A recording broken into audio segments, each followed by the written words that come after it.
Good evening, and welcome to today's church, Tampa Bay's Collective Consciousness Prayer and Meditation. I am Naajidah Haleem, a deacon in today's church, and I'm so glad and honored to be with you this evening. Today's church is an all-accepting, Bible-based, Christ-centered metaphysical church, and Kingdom is our brand of new thought. Today and every day,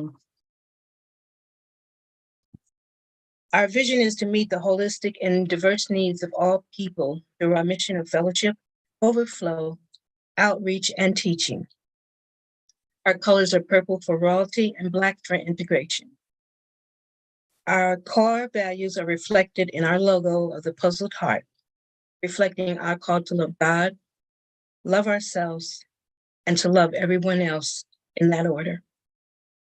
We believe that today's church is the place where all the pieces come together.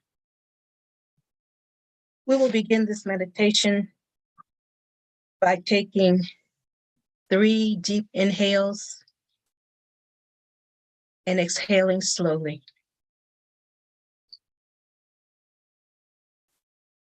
Breathe in the love of God. Exhale any thoughts that are contrary to that. Breathe in again deeply. And as you exhale, release everything that is not. Breathe in again, just basking in the glory of God and resting in spirit. And exhale all that is not.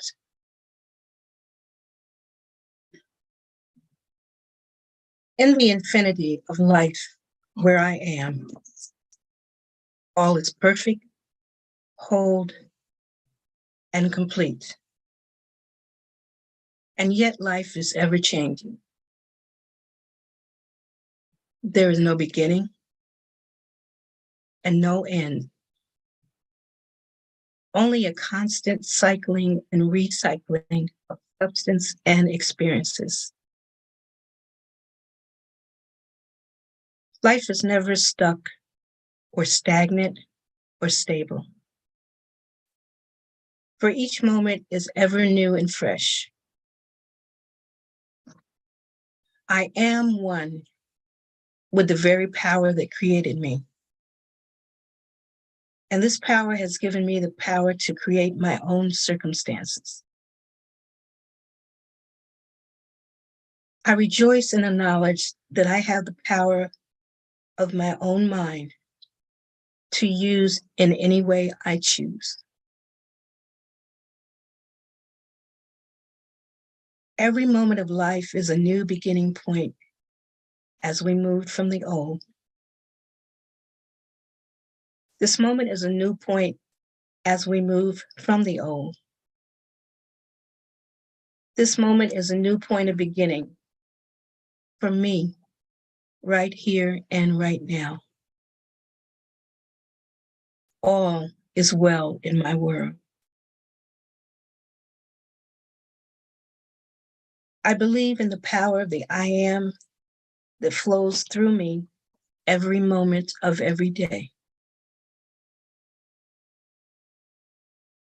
I open myself to the wisdom within, knowing that there is only one intelligence in this universe.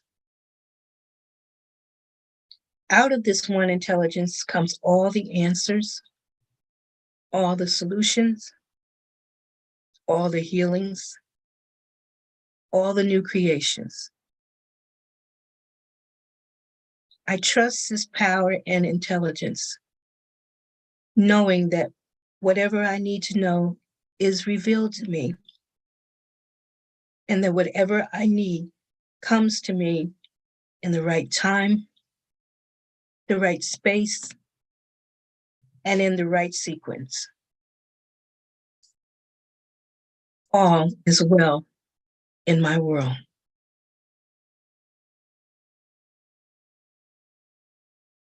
In the infinity of life where I am, all is perfect, whole, and complete. I am always divinely protected and guided. It is safe for me to look within myself. It is safe for me to look into the past. It is safe for me to enlarge my viewpoint of life. I am far more than my personality, past, present, or future. I now choose to rise above my personality problems, to recognize the magnificence of my being. I am totally willing to learn to love myself. All is well in my world.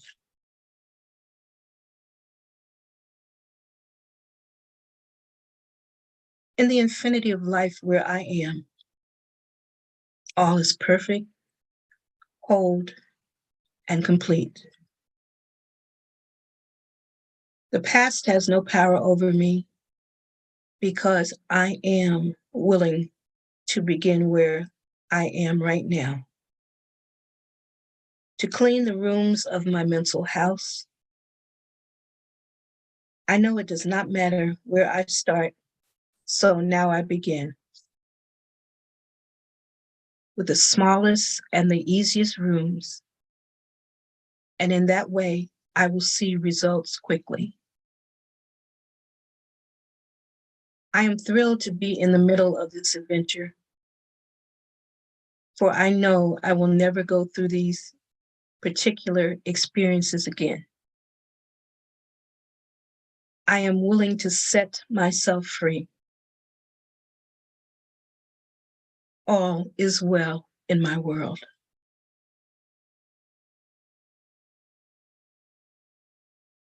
In the infinity of life where I am, all is perfect, whole, and complete. Change is the natural law of my life. I welcome change. I am willing to change. I choose to change my thinking. I choose to change the words I use. I move from the old to the new with ease and with joy.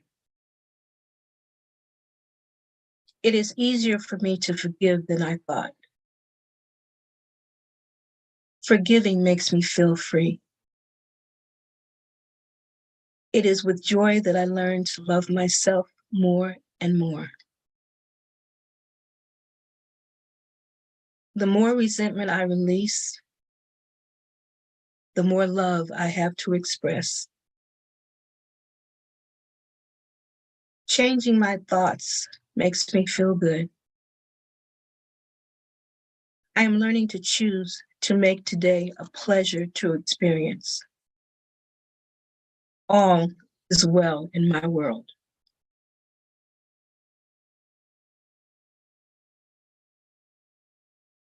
In the infinity of life where I am, the past has no power over me because I am willing to learn and to change. I see the past as necessary to bring me to where I am today.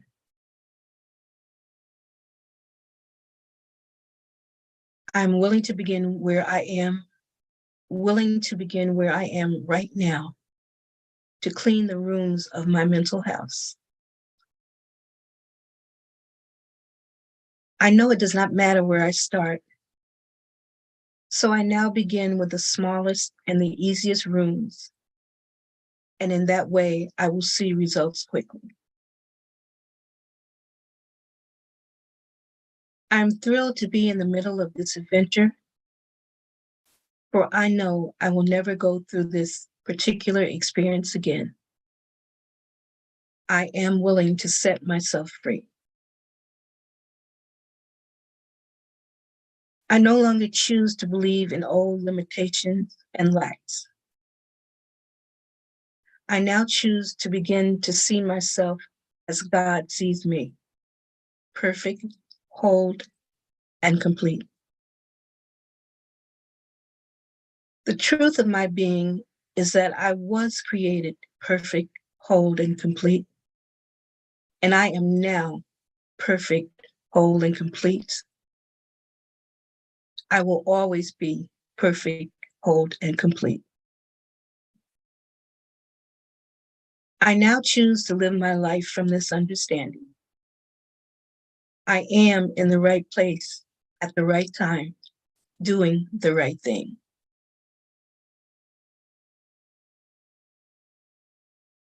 I now choose calmly and objectively to see my old patterns, and I'm willing to make changes. I am teachable. I can learn. I am willing to change. I choose to react as though I have found a treasure when I discover something else to release. I see and feel myself changing moment by moment. Thoughts no longer have any power over me. I am the power in my world. I choose to be free. I see any resistant patterns within me only as something else to release. They have no power over me. I am the power in my world. I flow with the changes taking place in my life as best I can. I approve of myself and the way I am changing. I am doing the best I can. Each day gets easier. I rejoice that I am in the rhythm and the flow of my ever-changing life. Today is a wonderful day. I choose to make it so. In the infinity of life where I am, my life is ever new. Each moment of my life is new and fresh and vital. I use my affirmative thinking to create exactly what I want. This is a new day. I am a new me. I think differently. I speak differently. I act differently. And others treat me differently. My new world is a reflection of my new thinking. It is a joy and a delight to plant new seeds, for I know these seeds will become my new experiences. All is well in my world. In the infinity of life where I am, all is perfect, whole, and complete. I now choose calmly and objectively to see my old patterns, and I am willing to make changes. I am teachable. I can learn. I am willing to change. I choose to have fun doing this. I choose to react as though I have found a treasure when I discover something else to release. I see and feel myself changing moment by moment. Thoughts no longer have any power over me. I am the power in my world. I choose to be free. All is well in my world. In the infinity of life where I am, all is perfect, whole, and complete. I support myself and life supports me. I see evidence of the practices and the principles working all around me and in every area of my life. I reinforce that which I learn in joyous ways. My day begins with gratitude and joy. I look forward with enthusiasm to the adventures of the day, knowing that in my life, all is good. I love who I am and all that I do. I am living, loving, joyous expression of life. I live in harmony and balance with everyone I know. Deep at the center of my being, there is an infinite well of love. I now allow this love to flow to the surface. It fills my heart, my body, my mind, my consciousness, my very being. Therein is an infinite well of love. It now fills my heart, my body, my mind, and my consciousness, and my very being, and radiates out from me in all directions and returns to me multiplied. The more I love, I use and give, the more I have to give. The supply is endless. The use of love makes me feel good. It is an expression of my inner joy. I love myself. In the infinity of where I am only myself. Therefore, I forgive and totally release the past and all past experiences. There is no right or wrong, or good or bad. The past is over and done. There is only the experience of the moment. I love myself for bringing myself through this past into this present moment. I share what and who I am, for I know we are all one in spirit. I am free. I love myself, therefore, I live totally in the now, experiencing each moment as good and knowing that my future is bright and joyous and secure. For I am a beloved child of God, and God takes care of me now and forevermore. In the infinity of life where I am, all is perfect, whole, and complete. I am one with the power that created me. I am totally open and receptive to the abundant flow of prosperity that the universe offers. All my needs and desires are met before I even ask. I am divinely guided and protected, and I make choices that are beneficial for me, and I learn from every experience. I rejoice in the success of others, knowing there is plenty for us all. I am constantly increasing my conscious awareness of abundance, and this reflects in a constantly increasing income. My good comes from everywhere and everyone. In the infinity of where I am, all is perfect, whole, and complete. I recognize my body as a good friend. Each cell in my body has divine intelligence. It listens to what it tells me, and I know that the advice is valid. I am always safe and divinely protected and guided. I choose to be healthy and free. All is well in my world. In the infinity of life where I am, all is perfect, whole, and complete. I support myself, and life supports me.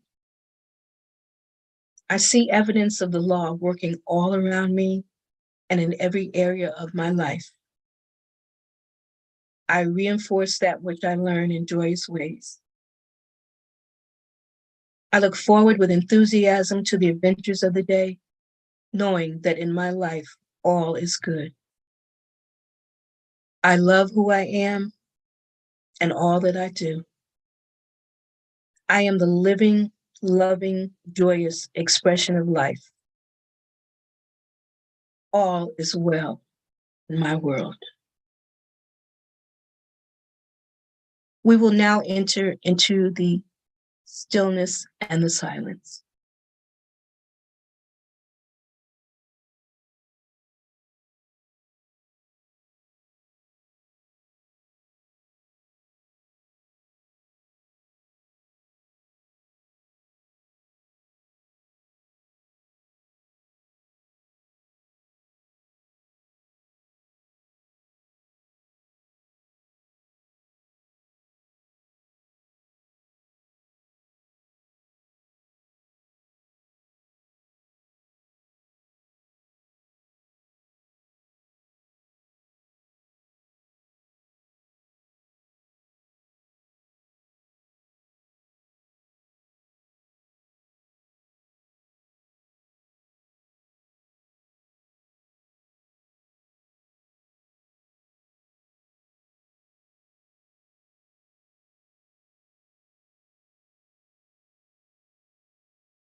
And as we return to center,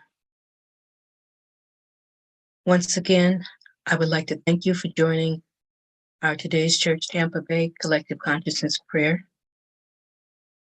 We're always honored to have you with us. We will be starting our Bible study at 7 p.m. And it would be an honor and a privilege if you would stay with us to hear the Word of God as we discuss it as in the Bible and apply our applications in our lives. We love you. We bless you. We appreciate you. And we behold the Christ in, through, and as you. Thank you. And we'll see you in a few minutes.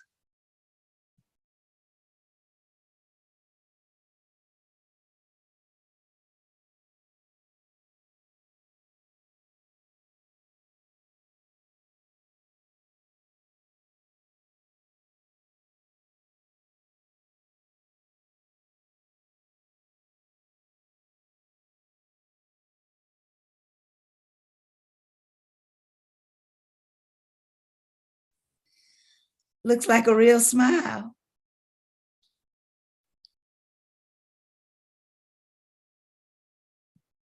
Yeah.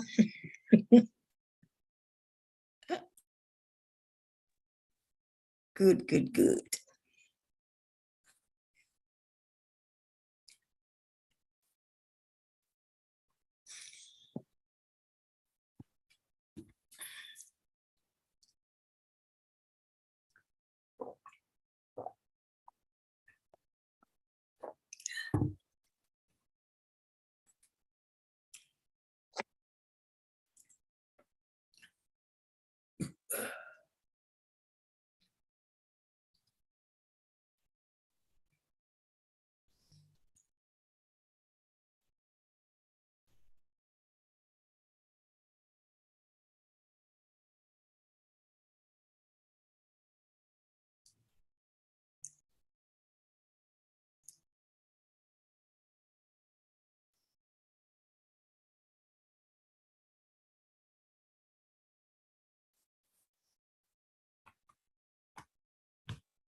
Yeah.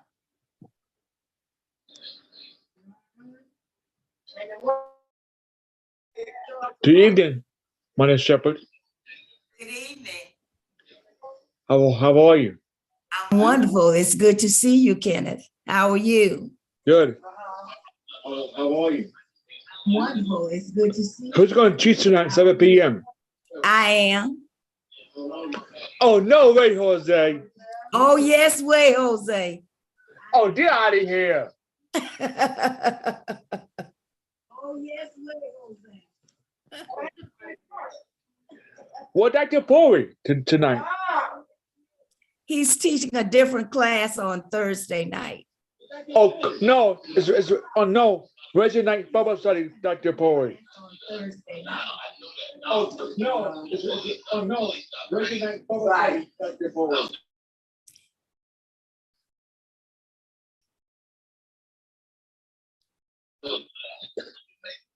Hey, Mother Shepherd, what's Yes. causing trouble? Pardon me? You're causing trouble so much Why do you say that? I never cause trouble. because you always lying to me. What do you mean? Because I want Dr. Pulley to teach tonight, Bible study. That doesn't make me a liar, does it? No. Oh, okay. That doesn't make me a liar. Well, I don't know. I don't know what I can do to make that happen for you. Hey, It's actually going to be me. hey, Naajidah. What did they say? Hello, Kenneth. How are you? Good, how are you? I'm fine, thank you. But we can get all the talking out of the way now so that when class starts, we can just have class. I'm ready. You are. Okay. Good evening and welcome to today's church Tampa Bay Bible study. I am Deacon Naajidah Haleem, a deacon in the Lord's Church, and it is an honor to have you join us this evening. We will just bow our heads for a short prayer. Father God, we thank you. We thank you for this day, this time, this moment. And we ask you, Lord, that in this discussion of your word, that ears be open, eyes open, hearts open, and that our soul takes in everything that we need to take. We thank you, Father. We thank you and we thank you. It is in the name and through the consciousness and the power of Christ Jesus. Amen. Amen. Well, good evening again. Today's church is an all-accepting, Bible-based, Christ-centered, metaphysical church, and kingdom is our brand of new thought. Our vision is to meet the holistic and diverse needs of all people through our mission of fellowship, overflow, outreach, and teaching. Our colors are purple for royalty and Black for integration. Our core values are reflected in our logo of the puzzled heart, reflecting our call to love God, love ourselves, and to love everyone else in that order. And we believe that today's church is the place where all the pieces come together. It is my honor to introduce our teacher for this evening, the one and only Deacon Shepherd Mother, Renet Dennard Cole.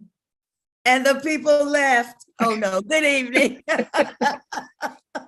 How's everyone?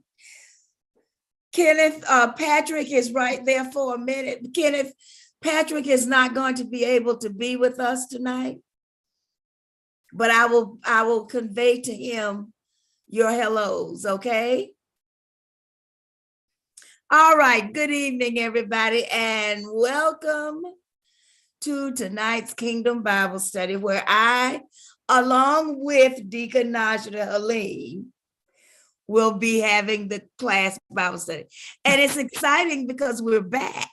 We're back with Isaiah. Remember, we'd been doing Isaiah, and then we had our consciousness journey. We had our consecration 2023, which was phenomenal, which just brought us so much joy, so much peace, so much satisfaction. And so now we're excited and ready to get back into Isaiah. And we are going to begin tonight with me sharing the screen. Let's see. I did that really quickly and well. Okay. So we're dealing tonight with Isaiah's chapter 28 through 32. And I found these to really be good, but are you enjoying Isaiah? Most definitely. Are you enjoying Isaiah? There's a lot of good stuff in this Isaiah. And so we're going to just go right in and have Naajidah read the verse for chapter 28, which is check your foundation. This is what the Lord says. See, I lay a stone in Zion, a tested stone, a precious cornerstone for a sure foundation. The one who relies on it will never have to panic. Isaiah 28:16 from the Kingdom Study Bible. Check your foundation. Check your foundation.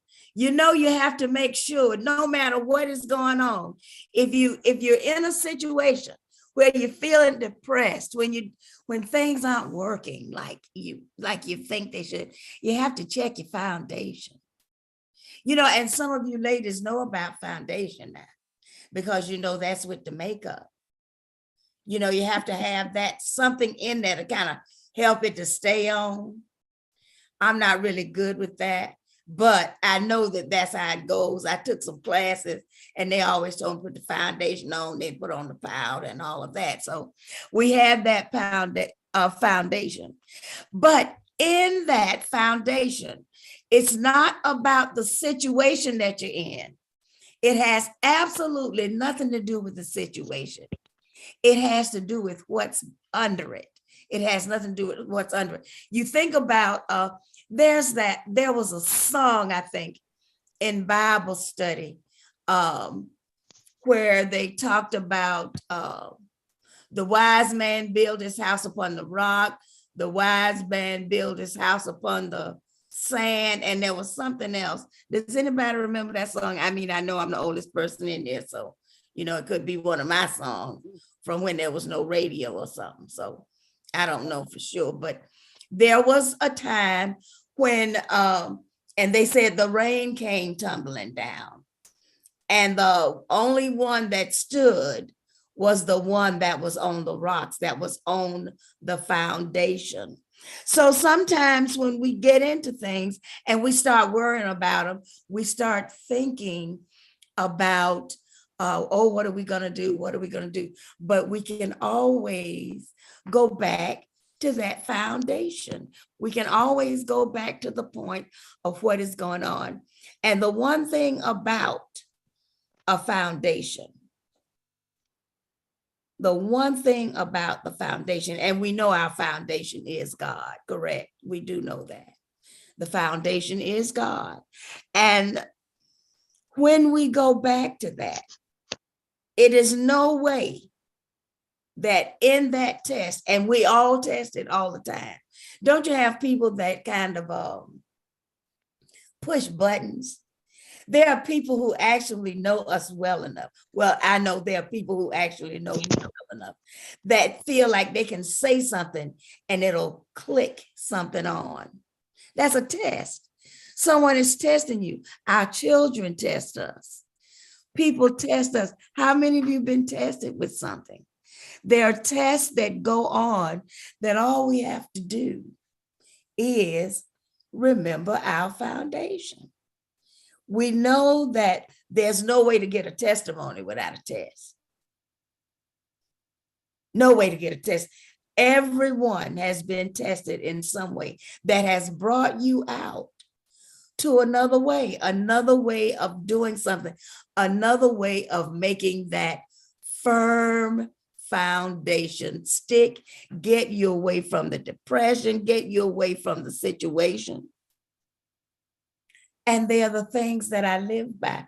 Think of some of the things that you live by. What are some of the things that, think of something that you live by that you've tested in a foundation. When you think about a foundation, what do you think about? Shepherd, when I think of a foundation from a physical standpoint, a foundation does and can shift. But the goal, once you know that something is out of sync, the goal is to get it repaired, restructured, even rebuilt in a sense. So, I look at that physically, and I also look at that from a spiritual standpoint. If the test that you're talking about that we go through, that shifts the foundation. But when we remember who and whose we are, then we repair it and we get back that strong foundation, that sense of rebuilding. Yes, yes. That made me think about something, because how when we're watching the news and there's been like a storm, a tornado and everything, and the whole house is gone, and there's that cement slab that is sitting on the ground. Right. There's that cement. So even though they have to rebuild, a lot of times that cement slab is still there. And like you're saying, Naajidah, even if it's chipped, it's still there. It's there being what we needed to be to keep us standing. And knowing that in the back of our minds, when things come up, always knowing that God is right there behind us with that foundation, allows us to go through that test, allows us to persevere, to go through that. Anybody else? Yes. The foundation for me is my faith. Yes. My faith and trust, because I already know about the evidence. Yes. So that's my foundation. Thank you. Thank you. I've got to do something with my screen to see everybody that's here. Anybody else have anything about your foundation, about it being? It's Wanda. Hey, Wanda. Yes, I know my foundation is God, Yes. knowing when I'm out into my hermeneus, all my five senses, I trust the process of life because I know God is my source. It's just when you're around a lot of outer experiences with different consciousness where they are, where I am, I see more. If I don't shift and renew my mind, my foundation can start, like she said, chipping, and you start going in the valley.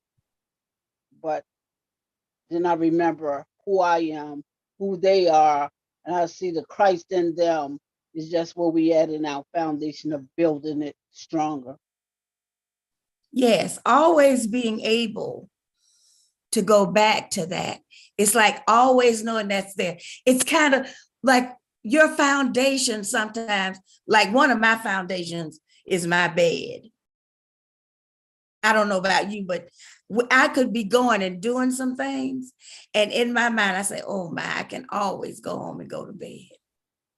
I can get in that bed and I can relax. I can get in there and just forget about it. It's just one of those things. How many times are you somewhere and you start visioning just being at your own house? Just being at home again, being able to, I can go in here and I can make me a cup of tea and I can sit down because this is mine. This is where I live. It doesn't matter if you own it or lease it or rent it. It's still part of that. It's still part of that.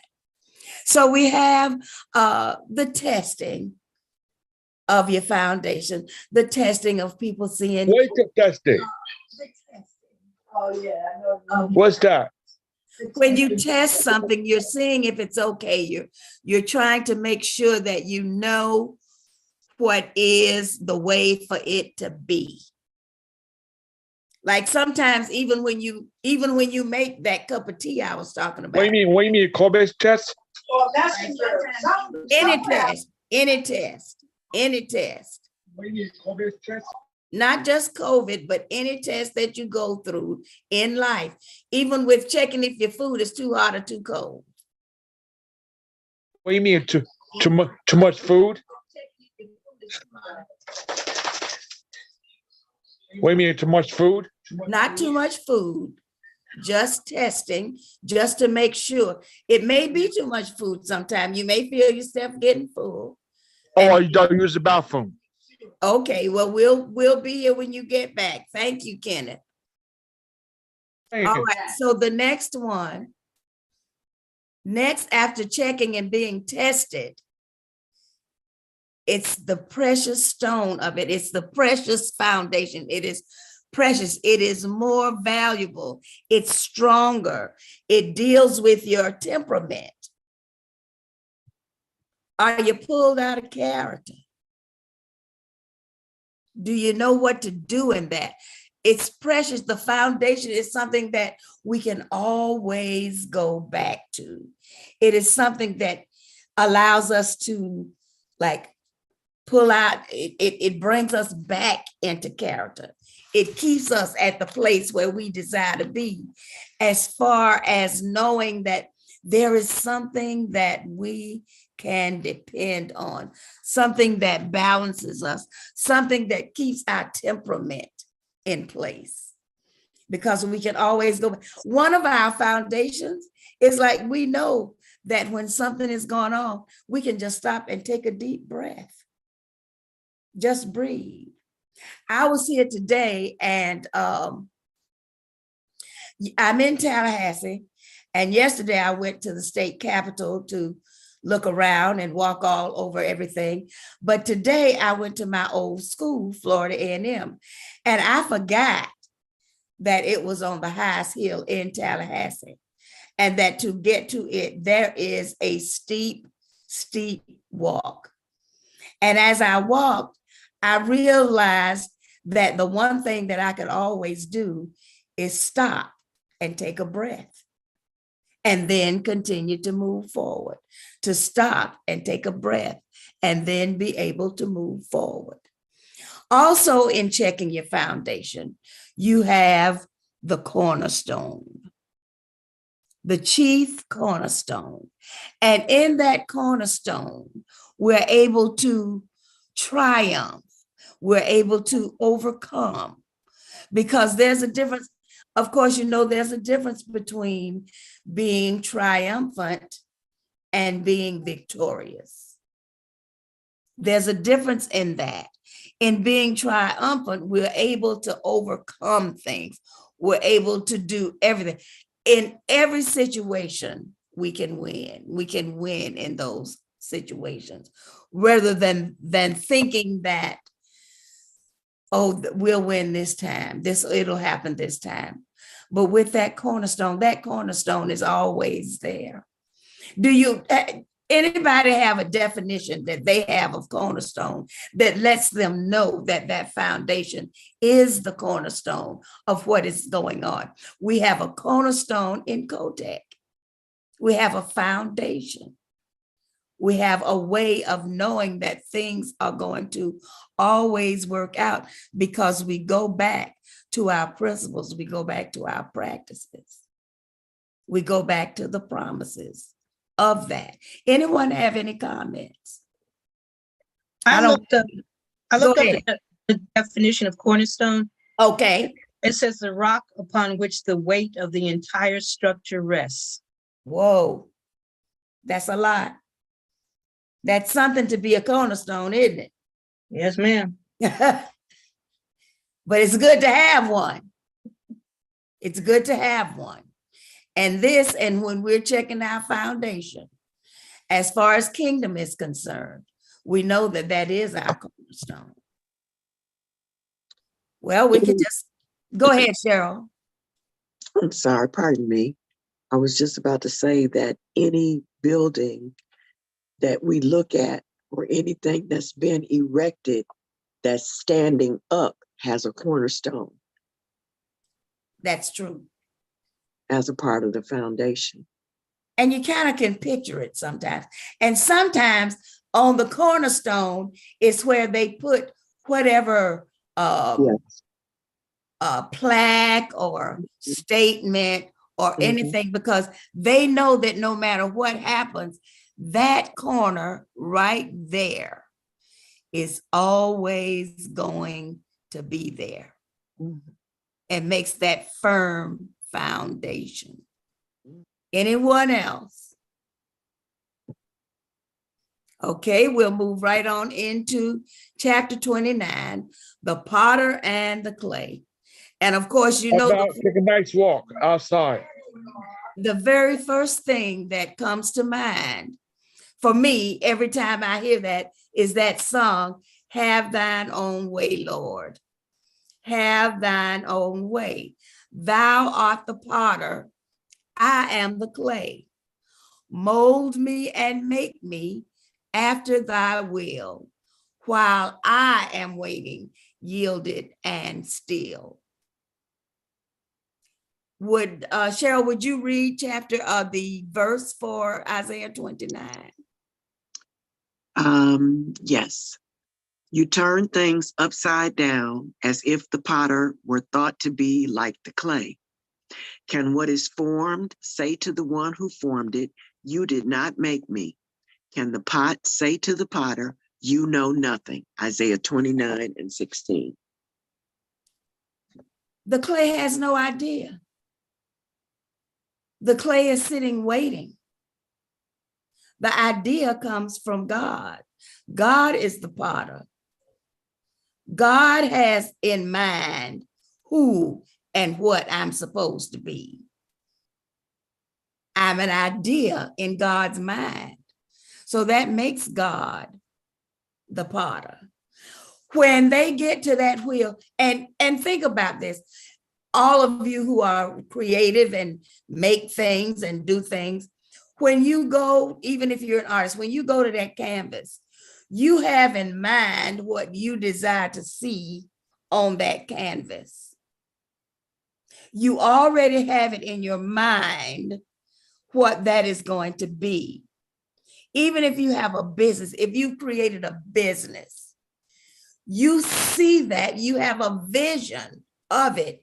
You make up your mind about it before it ever comes into fruition. And it's not like the business just shows up and then you come. You're the first thing there. God is the potter. God made us in that image. God made us in that likeness. We didn't come in deciding, well, we're going to look like this. Because there's some of us who may even think, if it was up to me, this is not what I'd be looking like. So it's a good thing that it's up to God. But there is that time in there while we're there going, you know, I couldn't have made this. When that wheel starts to going, that potter already has in its mind what it's going to be, how it's going to go. And that clay can only do whatever it is put into being. It's not like you have your hands around the clay and all of a sudden the clay say, well, I'm not going to be that. I'm going to be something. I don't want to be a pot. I want to be a cup. So I'm going to stop going like that and I'm just going to start being a cup. No, it is not up to us. It is up to God. And the first part of that is stillness and silence. Stillness and silence. In the stillness, we know that God is God. We know that. It gives us that opportunity to go right ahead and get the understanding that we need to have in order to move forward, in order to make things happen. How many of you use stillness and silence in times that things are going on, when things are happening? I use it even in, like, if there starts to be some kind of disagreement, I realize if I just get still and I get quiet, after a while, that'll be noticed that I'm being still and quiet. And maybe that will make the other person be still and quiet. Putting that stillness in there. Naajidah, did you have anything you desired to say? Right. Just to say that I really, this is the one practice that I really enjoy, and I use it a lot. I'm pretty much, believe it or not, a quiet person. I just like to sit and think and listen. I just like to. I am the attention, Barbara. Excuse me, Kenneth, could you go on mute for me, please?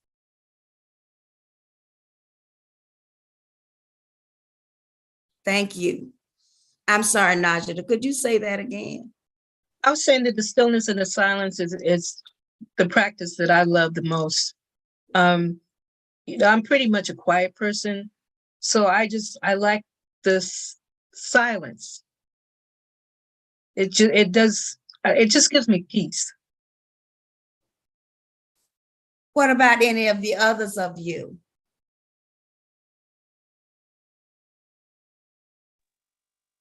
I start my day with stillness and silence. Like Naajidah said, it brings me peace, and it helps me to get focused, and it helps me to remind myself that God is the source and everything else is a resource. It helps me to remind myself of that daily. Very good. Mm-hmm. Colette, I see you came off of mute. Anytime I feel like I need an answer about something, if I just am still and silent and ready, I feel like I get the answer. And it is very calming. And it's something that's taken me a while with, the kingdom teachings to remember to do. But I'm remembering it more often and quicker now. Anyone else? Okay, well, this next one. Yes, I do. I'm sorry. This next one, submit and surrender. Now that's the one. To me, that is the one. It's time to bow down. It's time to kneel and say, nevertheless, not my will, but thy will be done. No longer faking, humbling myself, and letting God handle it the way it needs to be done. Because I know for me that it's easy for me to feel like I can work it out. And I don't really need any help. Because we forget sometimes. We forget. Sometimes we are in situations where all we really had to do was submit and surrender. All we really had to do was let go of some stuff that we were just holding on to no end. And as soon as we let it go, things changed. Has that ever happened to you? That you were in a situation, things were going in the wrong way and things just didn't seem to work out. And you just kept coming up with idea after idea after idea and nothing worked. And as soon as you say, you know what? I'm done with this. And as soon as you said, I'm done, something happened and fixed it.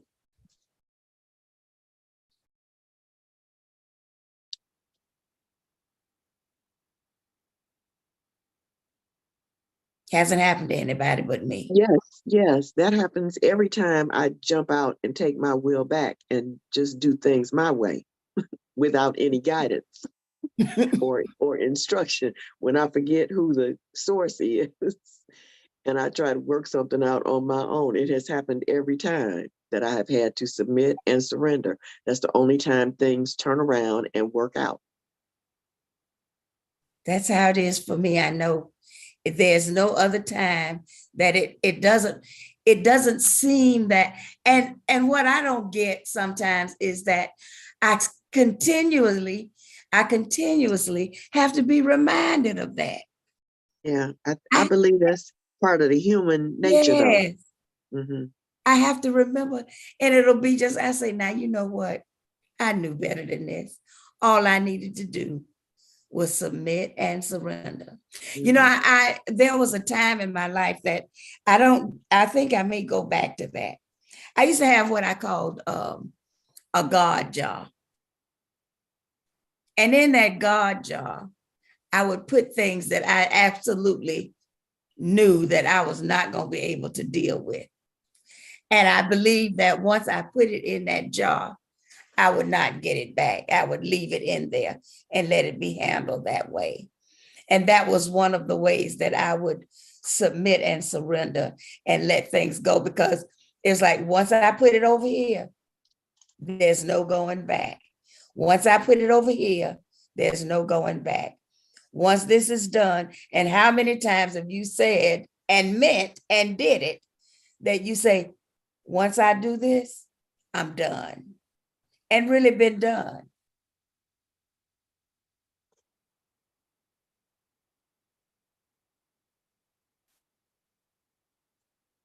Mm. Wanda. I always have to tell myself in the stillness, I surrender to a power greater than myself, the creative force within me, God the good, omnipotent, omnipresent, omniscient, all power, all knowing, everywhere. But that's when I have to really go on deep prayer, meditation, and surrender and let his will be done instead of my will. Because when I get in the way, everything goes the way I be thinking at that time. But when I be still and know he's God and surrender, he works it out every time. Cause it's just like God be like, I was waiting for you to be still. You know, you can feel it in your heart when you be still. So I surrender all the time. I surrender. I'll be like, God, thank you for primary cause of suffering is forgetting who I am in my Christ consciousness. And when Dr. Pulley would be saying being rebellious, that word hit me because I remember somebody told me when I was young, you're so rebellious. So when he said that, I was like, wow, why do you be rebellious? For what? That's all I had to do is surrender. So I'm glad you brought that word surrender up. Well, you know, Wanda, our role is to submit and surrender. We have to release and let go of all of the things that don't serve us right. You know how you know something is not good for you and you keep doing it's like eating something that you know is going to give you indigestion and you still eat it. And then you get the indigestion and then you say, I shouldn't have eaten it. Knowing when you put it in your mouth, what was going to happen. Knowing that when you put your head on the pillow, the heartburn was coming and still did it. But it's releasing and letting go of all the things that do not serve us well, the things that just stay in us and we know it's not good for us. We have relationships like that. We have different things in our life. We have people in our lives. We have places in our lives. We have things in our lives that we need to release and let go and give our whole selves to God. It's like when we're still and silent, it gives us that opportunity to submit and surrender. Like you were saying, Wanda, once you get into that stillness and silence, then you can surrender. Then you can submit because it gives you the quiet that you need to really pull yourself together and know this is what you need to be doing. So the things that we surrender, we give up. We surrender that. We surrender our time. We surrender our talent. We surrender our treasures. We do those things in order to have that feeling, to be able to go ahead and be molded and made into what we are here to be done, what's here to be done, why we are here, what makes us be who we are. I'm being molded into a teacher. I'm being molded into a place where I will be able to do this and y'all will talk back to me. You know, and it's okay because in my stillness and silence, I submit and surrender. And the more I do it, I will get to the point where I will be able to give full service and stability. It won't be just me going around trying to see if I can get somebody to talk. I'll actually be at a point where through the stillness and silence, where through the submission and surrender, I can be of service and have some stability about what I'm doing, a sound mind to do what God has called me to do. And I look forward to that.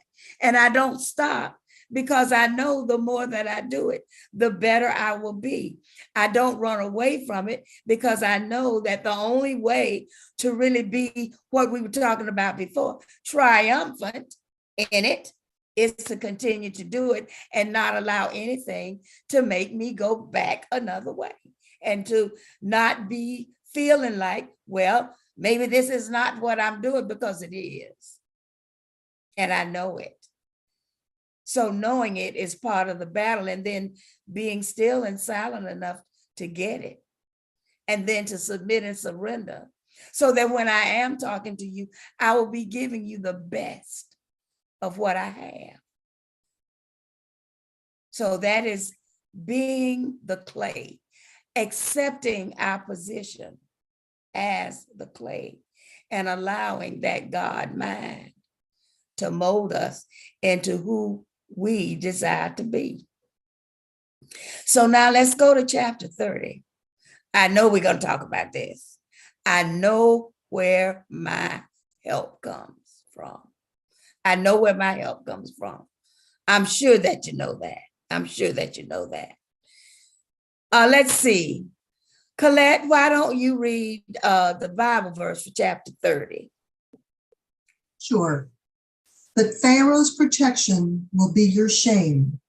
Egypt's shade will bring you disgrace. Isaiah 30:3, Kingdom Study Bible. Yes, indeed. Here we are, the children from coming out of Egypt, going into the promised land and getting into a part of it where they're saying, you know, it wasn't so bad in Egypt. Maybe we ought to go back.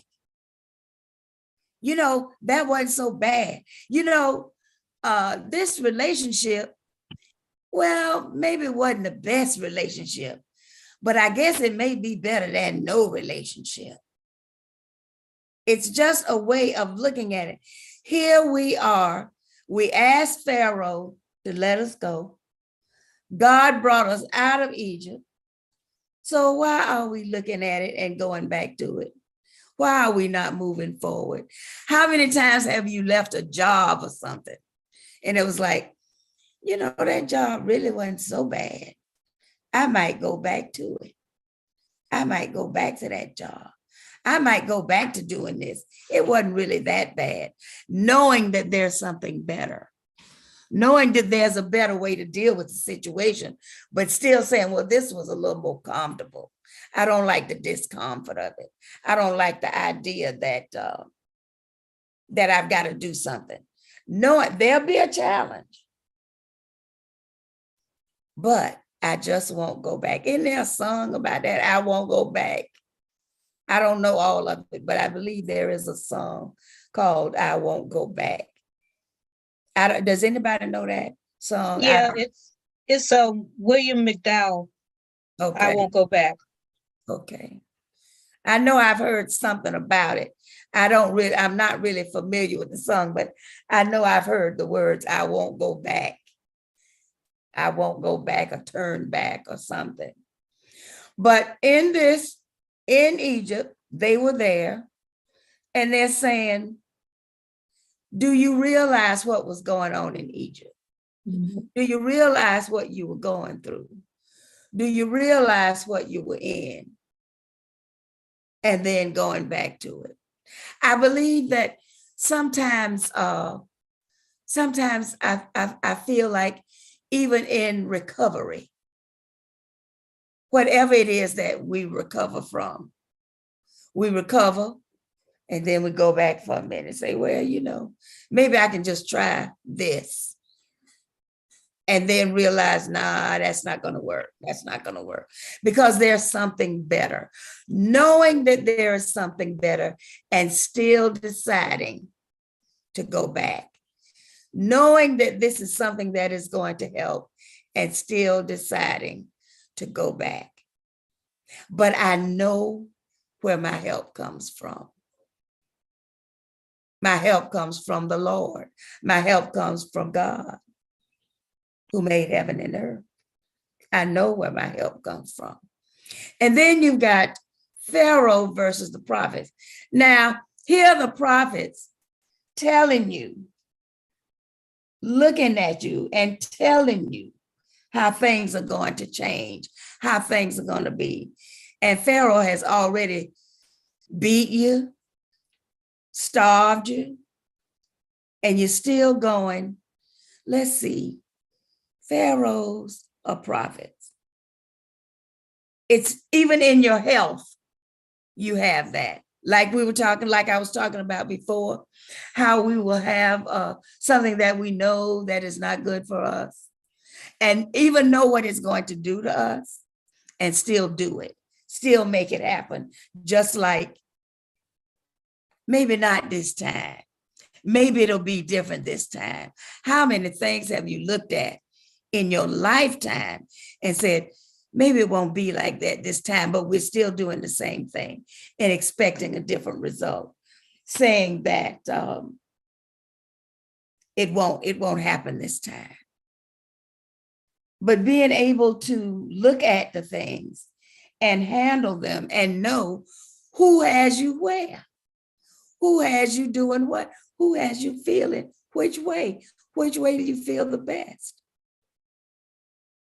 Determine what helps the most and use that. Animals versus anchor. Oh my gosh. Okay, God has given us dominion over the animals. So why are we going to go back and deal with the animals? Because the animals represent nature. And that's who we have dominion, where we have dominion over the animals. The anchor that we have is the God who made the animals. The anchor would come from that, don't you think? Naajidah, what do you have to say? You know, when I read this chapter, I'm kind of backtracking here. When I read this chapter, it was like, you have got to be kidding. I know. You have got to, it's like, is anyone not paying attention? Didn't you just leave Egypt? I know. But you know, and then to throw in some personal stuff about not wanting to go back to something. God has blessed me. December 8th of this year, I will be free from crack for 35 years. Wow, congratulations. I thank God for that. But it's interesting, and it fascinates me. As long as I haven't done that, I'm gonna be real honest. Sometimes I think about it, but it's like I can't go back. I can't put myself through that hell again. But I think with the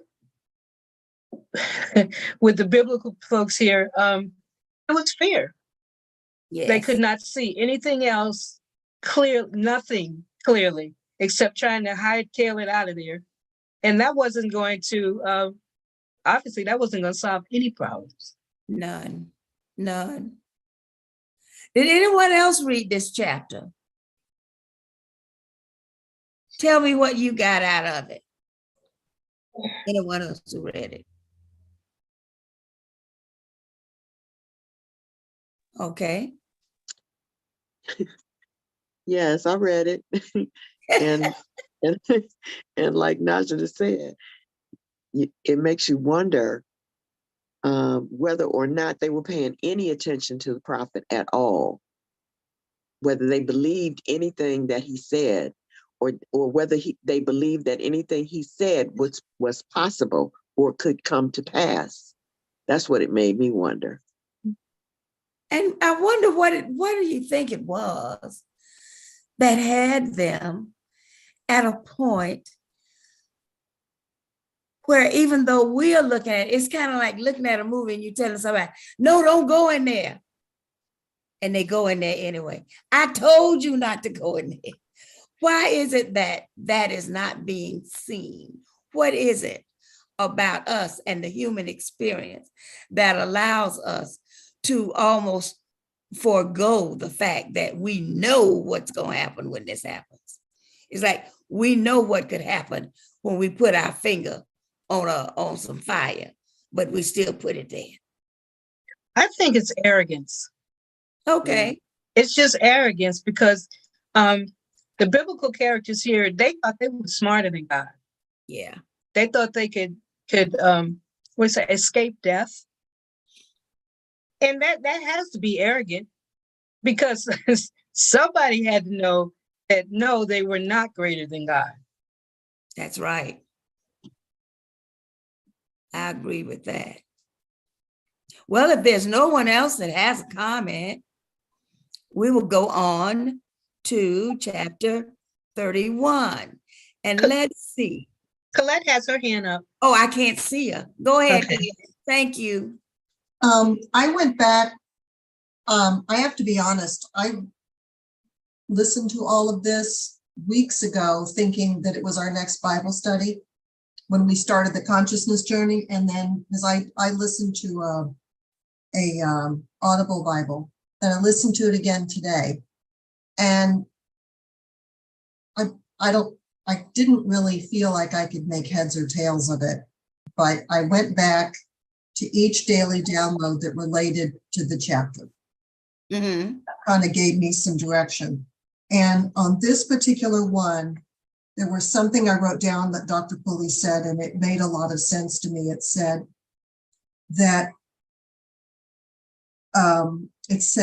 look to the prophets, the men and women of God, not the Pharaoh and what's behind us. Look to what's in front, because he said the prophets will challenge us to change. Prophets promote us and propel us to move forward. It's always harder, I think. And then it said the pharaohs will pat us and make us feel comfortable where we are in bondage. Because obviously they was in control. So when I looked at it that way, it made more sense to me. But I really liked that part. That's good. That's really good. Because the prophets propel us to move forward. And the pharaohs pat us and just make us comfortable where we are. To stay right where we are. Yeah. And that's the choice that we have. The gift of choice allows us to determine whether we're going to go with being propelled forward or just being pacified, to be okay, to sit and grovel in nothing rather than move on to the promised land. That's very good. Thank you, Colette. So here we are in chapter 31, which is pertaining to trusting God. Jenna, are you with us? Yes, ma'am, I am. Will you read Isaiah 31:6, please? Yes, I can. Return, you Israelites, to the one you have greatly rejected and revolted against. Isaiah 31:6, Kingdom Study Bible. Return, you Israelites, to the one you have greatly rejected and revolted against. Oh my goodness. Still putting trust. Still putting trust. Trusting God with every aspect of who I am. Trusting God with every aspect of who I am, knowing that God made me, knowing that this is where I belong, that it's the thing that I know God made me. Trust God with every aspect of my being. There's nothing that is a part of me that I cannot trust God with. And can you say that about most things? Can you say that there are things that you actually can trust me with? I was at the 7 sayings of Jesus this past Friday. And they were talking about trusting people, and they were discussing the faith that you have to have and believing in something and knowing that no matter what is going on, no matter what it is, I can trust God with every part of my life. And I don't know of anything else, anyone else. And as much as I love everybody, I don't know that I can think of one person outside of God that I can say, I just trust you with every part of me all the time of my life, because I'm just as human as the next person. There's not a time that I am not human. There's a time that my divinity kicks in. But most of the time, that humanistic thing and trust, and sometimes even when we trust people and people's intentions are good, it doesn't always turn out the way we desire it to be. So with trusting God with everything, rather than knowing that you can do things that don't make sense and God is still there. It's not like you do it and then God say, well, I told you not to do that. So don't look at me when you need some help because I'm not going to be there. But how many times has that happened to us that we do have people in our lives that, you know, we'll look at them and something happens and say, I trusted you. And look at what you did. I trusted you. There's no time in my life that I can look back on and look at God and say, I trusted you. I trusted you and you didn't come through. Trusting with my belongings. You can't trust everybody with your belongings. But with God, God in that divine protection, in that divine protecting me in every single way, if I allow it, when I allow it. And sometimes even when I don't allow it, God protects me. We really don't know how many times it would have been that something would have fallen off a building on us. We don't know that. We don't know the times that there could have been a collision and there wasn't because God was there. There's so many things that happen in our lives. And even sometimes with you, you know, you almost fall and you don't. You almost cut yourself cooking and you don't. You almost burn yourself and you don't. When you look at those things, where do you think that comes from? Where do you think that is? That you are able to trust with everything that you have, with all your heart and with all your soul and with all your might. Whom else can that be said about? Where else can that be said? With my battles, where else can that be? I was never in like a gang or anything where people were gonna fight and all. But I did have a situation once. I'm looking at battles. I was tasked to go to,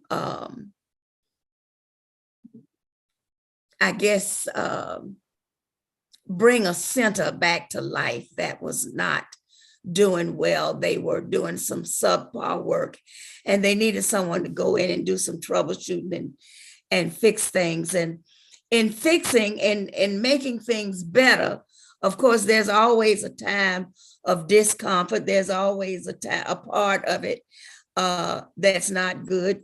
When we hurt ourselves, there's a moment in there where maybe we have to take some medicine we don't like or use a Band-Aid that we don't like. And so there were some people in the group that felt like I wasn't really doing what they thought I should do. So they got together and decided to call my boss back at headquarters to tell them that they thought that I wasn't doing a good job and this person had gone and talked to people and they were like, yeah, you're right. And so my boss called, said that he was coming down and he wanted to meet with everybody that had all these gripes and everything. And when he came, the person that had put up the complaint was the only person that got up to come to the meeting. There was nobody else that was willing to get up and say anything. So there was no one there to fight with them. There was no one there to stand up with them. And the only time that I know of for me that happens is when there's a God, there's God involved in it. When there is a time when there is no one else, when nothing else can help. There is God with me in my battles. So I don't ever have to feel that I am alone. I don't have to feel that there is no one with me going through this with me, even though sometimes we do feel like we're by ourselves. We know that no matter what, God is with us. God, well, I know that God is with me. So we only have about 5 more minutes to hear my voice, y'all. So we're at chapter 32, and that is the kingdom of righteousness. The kingdom of righteousness. And what's really something about us studying this Isaiah 32 today is that the daily download today was about this. Was about righteousness, and righteousness equals right plus consciousness. Who has not read? Wanda, would you read Isaiah 32 and 1? Okay. I'm trying to, can you, I'm I can on, make it big. You need it bigger? yeah, I can't, cause, Let me see if I can. okay. How's that? Where it say, okay, hold up. See, where it say, see, a king will reign in righteousness and leaders will rule the justice. Yeah, that's it. Okay. Okay. See, a See, king will reign in righteousness and leaders will rule with justice. Isaiah 32 and 1. thank you. Anyone have anything they'd like to say about this chapter that maybe I haven't said, that's something that resonated with you, that you desire to bring up?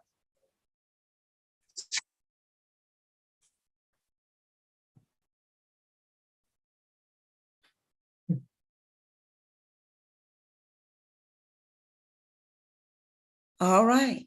Well, the thing about it, the reign of righteousness is justice. I may not get it right all the time. I may not get it right all the time, but I will get it.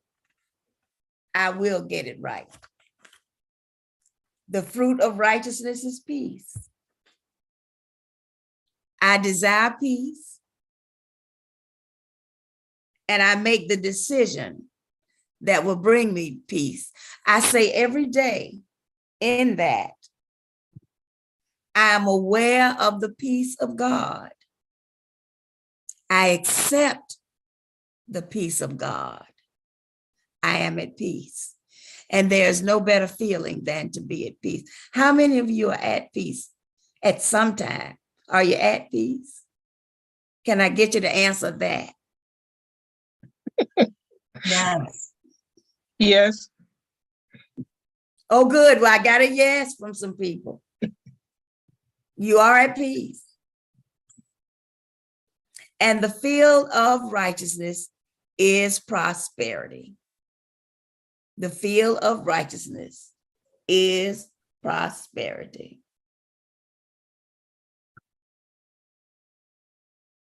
I sow righteousness and it grows into prosperity. Well, I tell you this, next week, we will have Isaiah chapters 33, 34, 35, 36, and 37. And hopefully I pray that with your help, we will have a good class next week. Naajidah, Yes, ma'am. would you close us out, dear? I think we had a good class this week. I do. I think we had a good class this week. Amen. But now's the time to participate in our giving ministry. You may write a check made payable to Days Church, Tampa Bay, 2115 54th Avenue North, St. Petersburg, Florida, 33714. Or you can give by electronic donation to Givelify, Cash App, or Venmo. Now, in the spirit of giving, let's be mindful that there are always opportunities to give our time, our talent, and treasures. With that understanding, please hold your offering of phone in your left hand, which is the hand of work, and cover it with your right hand, the hand of favor. Our virtual members, please do the prosperity affirmation on your screen. Please repeat silently after me. Prosperity is a fountain that flows from our health to harmonious relationships to wealth. Prosperity is always flowing unless we block it. We remove all barriers, blocks, and boulders and allow the flow of our individual, corporate, and collective prosperity. It is so, and so it is, and so we let it be. Amen, amen, amen. Biggest announcement is we are having Increase 2023 here in Tampa. It is going to Yes. be fantastic. We are psyched and happy and ready. So if there's any areas that you have to that you desire to participate in and you haven't let anyone know, please email me at keepincreasing@myyahoo.com, and I will get you to the right person who's in charge of that particular activity. And as we end our time together with our benediction, let us bring ourselves back to center by placing our hands on our stomachs and taking a deep cleansing breath. At today's church, we sound the universal call to love God, love yourself, love everyone else. This love doesn't start with us, it starts with God. Let us go back to the origin of love, which is God. Please repeat after me. God is love. I love God. I'm learning to love myself. And I am sharing this love with everyone else. Once again, thank you so much for being with us this evening. We appreciate you, we bless you, and we love you. Take care of yourself until we meet again. Blessings. Good night.